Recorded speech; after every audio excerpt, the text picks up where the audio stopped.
Mahakama Kuu imemtaka Rais William Ruto kuteua baraza jingine la mawaziri katika ndani ya muda wa miezi minne, ikisema baraza hilo kwa sasa halijafikia thuluthi mbili ya jinsia moja.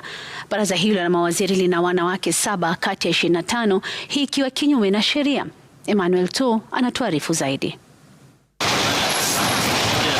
Wakitoa uamuzi wao, jopo la majaji watatu Eric Ogolla, Jairus Ngaah na Stephen Gethenji lilipiga teke baraza la mawaziri la Rais William Ruto, likimtaka rais kufanyia mabadiliko baraza hilo ndani ya siku 120. Mahakama ikisema baraza hilo limefeli mtihani wa kikatiba kwa kukiuka sehemu ya 152 ya katiba ya Kenya kuafikia thuluthi mbili ya jinsia kwenye baraza hilo. Kwa sasa baraza hilo lina watu 25, wanawake wakiwa 7 na wanaume 18. Mahakama ikisema baraza hilo linafaa kuwa na angalau wanawake 9.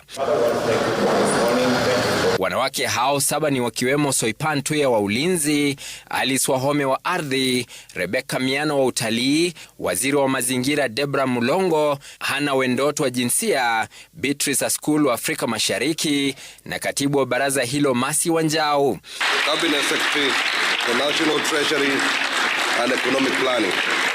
Mahakama aidha ilisema Rais William Ruto hakukosea kwa kuwasaini wataalamu wa upinzani kuingia ndani ya kikosi chake cha mawaziri, majaji wakisema katiba ya Kenya kwa sasa haitambui upinzani rasmi. Rais William Ruto amefanyia baraza lake mabadiliko mara kadhaa, hivi punde ikiwa wakati wa uteuzi wa waziri wa huduma ya umma Geoffrey Kirenga Ruku.